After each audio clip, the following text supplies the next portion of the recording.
We got a 911 call about 45 minutes ago of two individuals laying in the street with blood on their faces. Officers responded. What we have now is we have two deceased individuals. One of them is an adult. The other one we're trying to make a judgment on. We don't have identifications on them. Working feverishly, we're looking to talk to any witnesses that we can. We've got a lot of detectives out here, a lot of police officers going to door. If anybody has any video surveillance or any information on this, we have two dead bodies in the street, so we have an absolute tragedy on our hands. Is there a third scene? We'd heard there a report of a possible third scene. Is that the case? Is that connected? There was an issue on Evergreen with a man with a gun. We've determined that's totally unrelated. But what we have is at about Horton and Melville, we have one body literally in the middle of the street, and then subsequently a few blocks away, Melville and Francis, another individual deceased in the middle of the street. So as of this time, we're putting the pieces together. We've got a lot of support from the community. A lot of the neighbors have come out, and they want to help us, and that's what we need. Chief, do we believe this was a moving shooting, people on foot, in vehicles? Unfortunately, I'm not even at the point yet that I'm going to be able to say that it was a shooting. We have, if I had to bet on it, I'm guessing that's the case. But at this point in time, we're not even to that point yet. What I can say is that we have two, tragically, we have two bloody bodies in the street, and we don't have an explanation for it. Can you talk about the area of it being targeted? Some neighbors said that they didn't hear anything, and they don't know if they know the individuals. Is this a targeted area? Is this a random area? I've been up and down the street myself talking to neighbors. Is not an immediate feeling that anyone has an explanation for us, which a lot of times we'll go to a scene and individuals will be streaming out saying, I know that individual, I know what the conflict is, I know what's going on. That hasn't been the case here. So really at this point in time, it really is a mystery where we have two bodies on the street and the neighborhood is kind of throwing their hands up saying we don't know what's going on either. But I do want to be thankful because a lot of neighbors have come out in support and asked what they can do to help for this tragedy. I know it's early investigation, suspects. Do you have any leads on that at this point? We don't have any specific information I can share at this time. I will say I don't believe we are to the point where we have a suspect, but I think that with this big of a crime scene, it's broad daylight with this many people out and about. I think that we should be able to get the cooperation that we need from the citizens, the people in Grand Rapids, to help us out, and hopefully we develop a suspect very quickly. Do you believe there's a reason for people to be on the lookout for anything right now, or is? From the preliminary basis of this information, so I was on the phone with GRPS security. We were talking about whether or not a school lockdown was necessary, and this appears to be very targeted, very personal, and I don't believe it's random in nature, and I don't believe that anybody else has a fear, anything to be fearful of. Were there any weapons found at either scene? I'm not at the point where I can even tell you that yet. Yeah.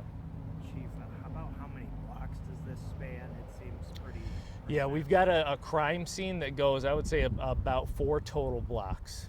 Yeah, it's a long way between where the two bodies were located, and as you know, if it was whether an individual was on foot, in a vehicle, since we believe those two killings are connected, that's a long space that my officers are canvassing, that they're looking for forensic evidence and things like that. So this is a very large crime scene.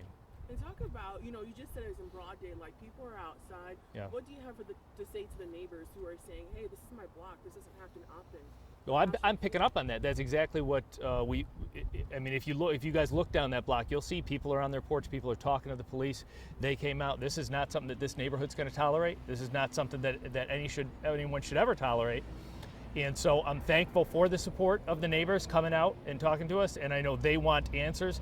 Just as I was on my way walking here, somebody from a porch yelled, you got to find this out, you got to find this out. They care. And we care, and I think with everyone's help, we will be able to put this together and bring some justice for these two individuals who we haven't even identified at this point yet. But I can say that whatever answer that we're going to come to a conclusion, why these two people were murdered, I don't think it's going to make sense to either me or you. And how do you feel knowing that neighbors are coming out and saying, hey, not on this block? I feel good. We have seen crime trend down in the city this year. That's going to be no comfort to the loved ones of these two individuals who were murdered today. But I never want Grand Rapids to be the place that you become numb to violence. I want the people to be outraged by this. I'm outraged by this, and I know this block is outraged by this neighborhood, and I hope we never get to the point where this is the normal. You said that at this point, as this was reported as a shooting investigation, did anyone hear gunshots, or you've been able to gather any information like that? You know what? Pun not intended. I jumped the gun on saying it was a shooting investigation. We're not even to that point now because of the blood, because of there's some obvious injuries to the body.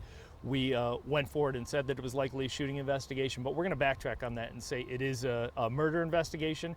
But as far as the manner of killing, we're not to the point yet, and the medical examiner's on their way out. We'll get those answers, but we don't have them yet.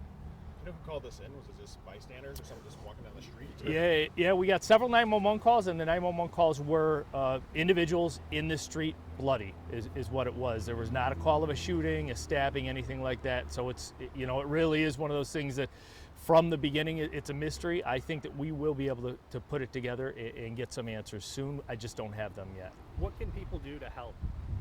This is, as we said, a very large crime scene. If you live in this neighborhood, if you have information about this, please come forward. Call. If you don't want to come forward to the police department, go through Silent Observer, either their website, their text line, their phone number, and get that information to us so that we can bring justice for the families of these two individuals.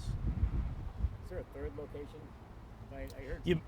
You missed the beginning. There was an incident with an armed individual over on Evergreen, which has since resolved. We've determined it is not related to this incident. And there are still police out here. About how long should people avoid this area? I would say avoid it for another 3 hours or so, as there is a extensive crime scene. We do have to wait for the medical examination. We have a lot of evidence. We have a lot of canvassing to take place. So I would think 3 hours is probably a good estimate. I appreciate you guys taking the time to come down here. Thank you, Chief. Thank you.